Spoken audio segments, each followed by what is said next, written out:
All right, team. Well, I wanted to give you a little review on limits. So in this video, we're going to cover both algebraic, graphical, and limits at infinity. So let's start by just thinking about what a limit is and putting it in my own words.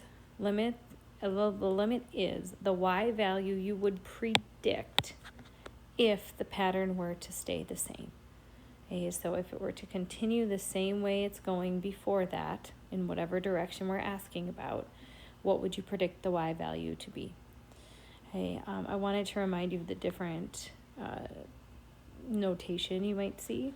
So right here, the limit of f of c is x approaches c. This means from both sides, meaning that you need to predict the same thing from both sides, both the left and the right, in order for the limit to exist. Okay. Versus down here, the limit of f of c is x approaches c from the right, or for the positive side.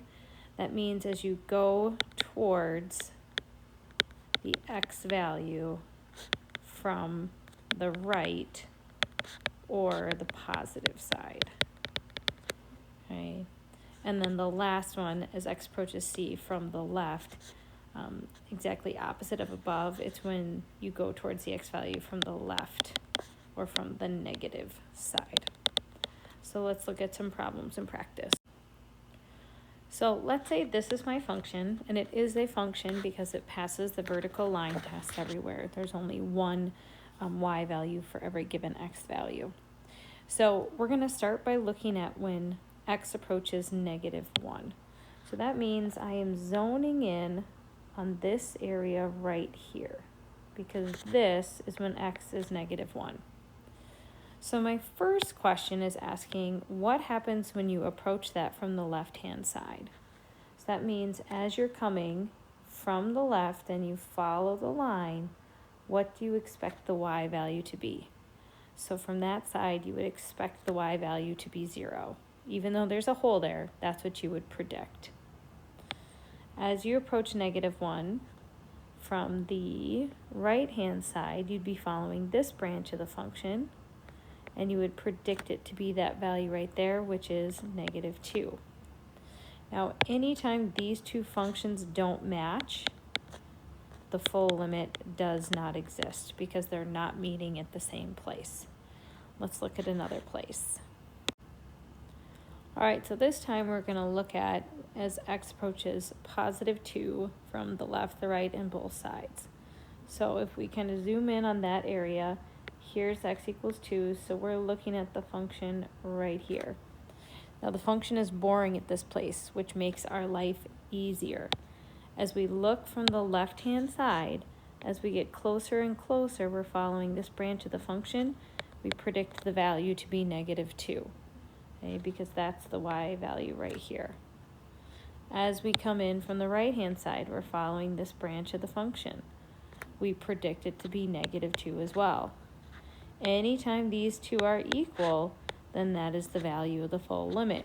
So from both sides, it's the same thing. So our full limit would be -2. So finally, let's look at when x approaches 4, both from the left, the right, and from both sides. So when we zoom in on that area, here is x equals 4. And so as we come towards that value from the right, following the function, or from the left, sorry, we'd be following this branch of the function right here, so we would predict the value to be -2. Doesn't matter that there's a hole there, that's what we would predict. Okay. As we come in from the right, we'd be following this branch of the function, and that's going up, up, up, up, up, up, up, approaching an asymptote, so we would expect that value to be infinity. And then since these two are not equal, the full limit does not exist. Okay, for the full limit to exist, they need to meet at the same place. So let's take an opportunity to look at limits at infinity. So let's say we want to know the limit as x approaches +infinity. So that's saying as this continues to follow the pattern, what do you expect the y value to be? And as you can see, this function flattens out at right about y equals 0, and we would expect that pattern to hold. Now, if we take a look over here, if we wanted to see what's happening as x approaches negative infinity, we'd follow this branch, and we're going to assume there's an arrowhead on that. It's going up, up, up, up, up, up, up. It's continuing to grow. That y value will get bigger and bigger and bigger, which would make it infinity. All right, so now we're going to look at a couple algebraic limits. So remember, with algebraic limits, we have options. We can always graph, and we can look at the graph just like we were looking at the graphs before, and we can see what the y value is before, after, and if it's going to the same place. Okay. We can also, when it's a nice, well-behaved function, just plug in the x value. Okay, my pen here. So on this first example, I've got a cubic function. I know it looks something like this, which means it's a continuous function. Every limit should exist. There are no holes, no gaps, no asymptotes. Right? Now, the easiest way to find this for me is simply to plug in 1 for x. Okay, so I'd get 12 times 1 cubed, which is 12, plus 1 squared, which is 1, minus 1, it's going to give me 12. So the value of this limit would be 12, because when x is 1, y is 12, and the limit and the function value are the same thing on well-behaved functions. Okay, they're very predictable. It's going to happen exactly the way you think. Now, on the second function, you may not know what that looks like. I don't know what it looks like off the top of my head. So you can always graph it. If you did graph it, you would need to use parentheses around both the numerator and the denominator. Okay? And we can also plug in the value. Now, anytime there's a denominator, we need to be concerned because we can't be dividing by 0. But I'm noticing that if I plug in 5, I'm going to get 7 in the denominator, and that is not an issue. So if I plug 5 in for the top and the bottom, what I would get is 6 over 7. So that's going to be what my limit is for this one, 6/7. Means when x is 5, the y value is 6/7. Now, it may not always be this simple. Sometimes we may have functions when, we think we can plug it in, and we try. So let's say I take 4 and I plug it in for x here. So I'd get 4 squared minus 4 times 4 in the numerator. And I'd have 4 squared minus 3 times 4 minus 4 in the denominator. The numerator, that would give me 16 minus 16, which is 0. In the denominator, that would give me 16 minus 12 minus 4, which is also 0. As a reminder, this is not an answer. This is a clue that you need to simplify. Ways of simplifying, you can factor when you can do Polyduco.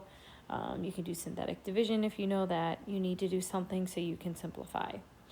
So in this example, what I notice is the numerator, I can factor out an x. So I'd have x times x minus 4.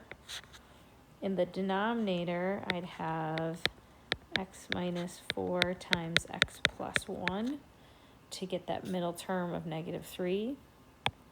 So now I can cancel out this set of factors, and this becomes x over x plus 1.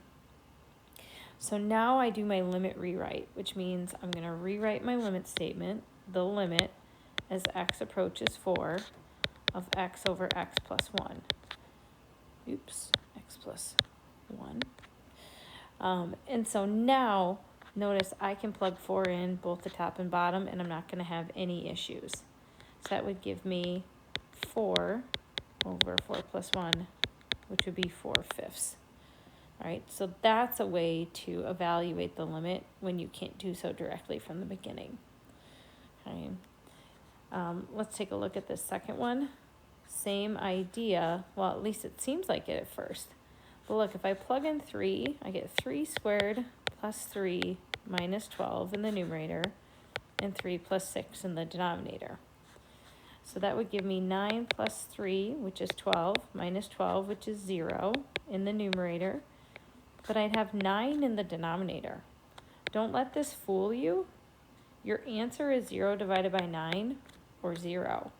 So just because you have something that looks like it might be factorable doesn't mean you have to factor. Always substitute that value in first. Finally, let's have a quick reminder of limits with infinity. Now, again, a graph is always worth so much more than a function. A graph is visual. It's going to help you understand what you're looking at. So what I always recommend is graph it first. For example, on this one, I know the cubic function is going to look something like this. And this is asking, what is the limit as x approaches negative infinity? So as x goes towards the negative direction, what do you predict the y value to be? Okay, in this case, okay, it's going to go down and down and down and down. So you would predict the y value to be negative infinity. Okay, over here, this is one that I'm guessing you can't picture as well in your head. So you can graph it. And when you graph it, I'm guessing it's going to look somewhat like a linear function going like this. Okay, one of the tricks that we talked about when we did this to begin with is the idea of infinity and how large it is. And when you cube infinity, it is so much bigger than squaring infinity that it's almost like this cancels out. So because there's so much more in the top. So in this case, the value of the limit would be infinity. Okay. Same idea on this one. Okay, we've got infinity cubed over 4 times infinity squared plus 3. Okay, infinity cubed is so much bigger because think when you do like 5 times 5, that's 25, times 5 again, that's 125. You see how quickly that grows? So think about taking infinity and doing it that one extra time. All right, so that's so much bigger on the top, that takes over, and that would be infinity. Alternatively, over here, what you should notice is we have way more infinity in the bottom than we do in the top. And when you take something smaller and divide by something really, really large, the example I always use is you take a loaf of bread and you divide it amongst all the people on earth. It's basically 0. Okay, so when you divide by something really large, you're going to get 0 for your answer.